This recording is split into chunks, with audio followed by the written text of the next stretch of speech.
Continuing with my experiential journey at Vyasa, in this episode, we will cover Arogyadama, which is the holistic research health home of Vyasa, which follows an integrated approach of yoga in treating non communicable diseases and promotion of positive health. Arogyadama has both outpatient and inpatient facilities for participants, and for the inpatient it has 250 beds. We will also be in conversation with Dr. Amit Kumar Singh, who is the Chief Medical Superintendent of Arogyadama, and understand from him what are the various activities that are carried out at Arogyadama. Please watch our previous episode Vyasa introduction in case you have missed it. Please stay tuned, like and subscribe, and keep watching for further episodes on Vyasa. Let's get started now. Welcome to my channel Digital Wellness, Dr. Amit Singh. It's a Namaste. pleasure to have you talking to us on this beautiful concept of what you do at Arogyadama. Begin by asking, since now yoga is a very well known tool for therapeutic intervention, what are the key things that you carry out at Arogyadama to make this a reality? Okay, very good question. The Vyayam is a physical exercise. Then come to the asanas, yoga asana. Then it come to the yoga therapy. Sarir Ayas Jannam is a Vyayam, which give exertion to the body is the Vyayam. Vyayam start from the Vyay. Vyay means expenditure of the energy. But when we come to the asana, yoga asana, it's a sthiram, sukham, asanam. So here finally we are going to maintain one posture. Stability is important.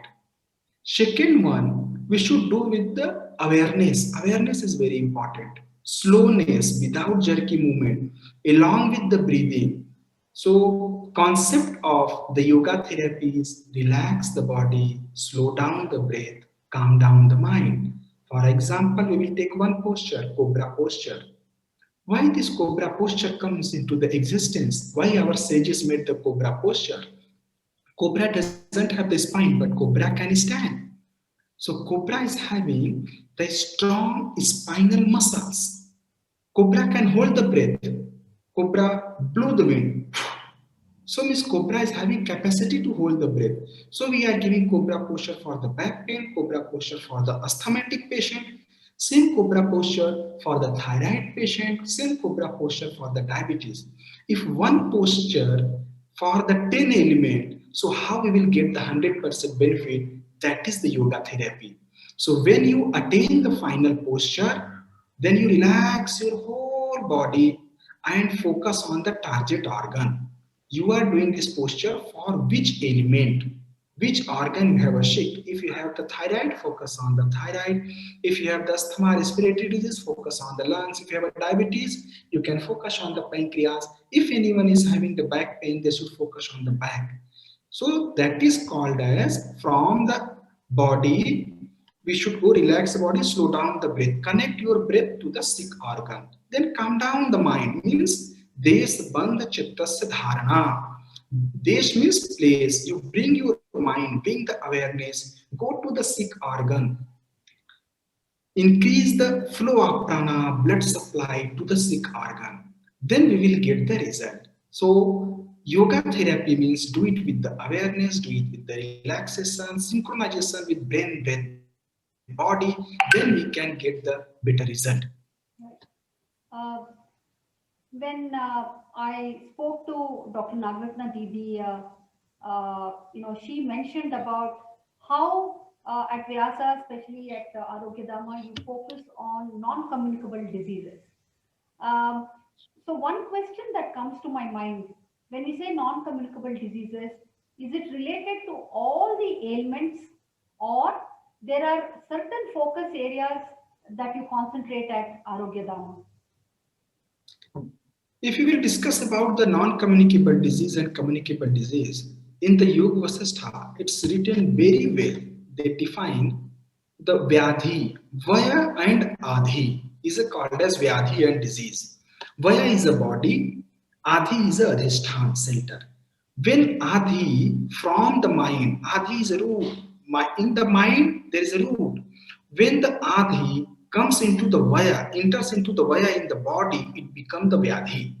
So there is a two division, Adhij and Anadhij. One is the psychosomatic disease, mind-body disease, non-communicable disease, and there is a communicable disease.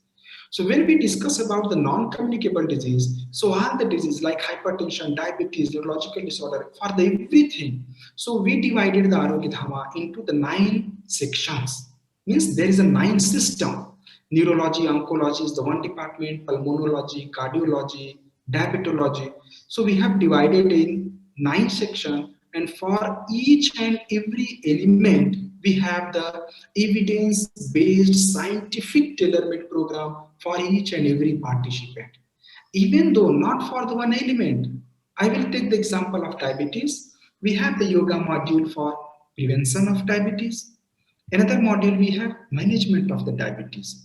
In the management of diabetes, we have the 2 modules. One for the obese person, another for the lean and thin person. Obesity is only not a cause of diabetes. Few people, they are very lean and thin even though they are having the diabetes. So they are having a different module. Then diabetes with the comorbidity, diabetes with hypertension, different yoga module. Diabetes with musculoskeletal disorder, because who is having arthritis, so not practice the Surya Namaskar, they have chair Surya Namaskar. Then for the prevention of complication of diabetes and diabetes with the complication with the retinopathy, cardiomyopathy, neuropathy. So definitely what you ask, we have the different module, tailor-made module, research-based module. We have the more than 600 publication on these modules. Um, uh, you spoke about the different modules, Dr. Amitji. So, is there an integrated approach? For example, if if there may be people who are just not diabetic, maybe they have, along with diabetes, some neuropathy related issues, or hypertension, some related to diabetes, some probably not related but could be an offshoot of what people have diabetes. How do you have this integrated approach when, especially when people have to take this yoga as a therapeutic intervention? Actually, this integrated approach of yoga therapy is the key of Yes Vyasa and Vyasa, which is developed by our Guruji Dr. H.R. Nagendraji and Dr. R. Nagratna.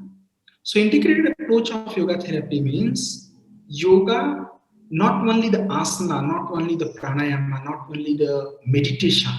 Integrated approach of yoga means samagra chikitsa.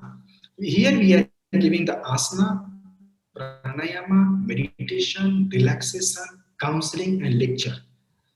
And this IAYT is based on the Panchkosha. In Taittiriya Upanishad, they mention about the Panchkosha. Our whole body is made up of 5 seeds. What we are seeing, the physical body, that is not only body. Beyond the physical body, there is a pranic body, pranamaya, manomaya, vigyanmaya, anandamaya. I'm giving the example. We have the mobile phone. This mobile phone is a physical body. If it is not charged, if battery is down, battery is low, there is no use of mobile. So this charging is a prana. This is the physical body, charging is the pranamaya kosa prana. Even though this mobile is charged, there is the prana, there is a charging, but no SIM card. Even though there is no use of it. Even though there is a SIM card, but there is no network. That is called Vigyanmaya kosa. So our ancient had explained about this 5 koshas theory, also made up of Annamaya, Pranamaya means vital energy, Manomaya is the mind, Vigyanmaya is our intellect, and Anandamaya kosha. So to work and each and every for the Annamaya task, we have the Kriya, we have the diet therapy. Diabetic patient, he's not aware about he's a diabetic, he's losing the weight, lack of energy, but he's eating more sweet, he's more eating more healthy food because he's thinking energy level is less. Even though how much sugar he's consuming and dry fruit he's consuming, blood sugar goes up and he's losing the weight. When he met with the doctor, he did the test and he told, no, you are the diabetic, you stop these things. From that day, because that doctor, that consultation, that your counseling hit it to the mind, then from that day he stopped all the things. So we are giving the example, sense organ is a sales boy, mind is a manager, intellect is the CEO, soul is a chairman. When the CEO is convinced, then the manager and sales boy, the already that message comes to them. And Uh, for that we are talking this asana. When we are using the asana is a motion, movement is a motion by which from gross we are going to settle, from motion to emotion, from emotion to devotion, find the solution, start the revolution inside the body. So, how we are going from asana to inside, then from the meditation, from the root to fruit. Like we have the tree, if we are putting water into the root, it goes to the leaf. And when photosynthesis occurs at the leaf, food stores into the root. So our mind, breath, body, they are the interconnected. Yoga means the synchronization with all and get the best result. uh, Dr. Amitji, you beautifully explained about motion to devotion, and the same was reflected when I spoke to Guruji and Didi when they spoke about everything is in the mind. While you can have yoga, you can have therapy, but it is extremely important how you have this synchronization between mind, body, and soul. And also, you beautifully explained about the determination one needs to have, especially from a mind standpoint, to make this successful. Thank you so much, Dr. Amit ji, for your words of wisdom, and I'm looking forward, for seeing the Arogya Dhamma more in detail.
to hold the hands back. Hold your right wrist, up of left hand. Then inhale, take a long breath in, expand your chest, lean back, and exhale, bend forward. Place your abdomen on your thigh. And just pull it down. Inhale, come up. Lift your head up. Expand your chest, lean back. Then again, exhale, bend forward, all together. Inhale up, exhale down, inhale up, exhale down, inhale up, 2 more rounds.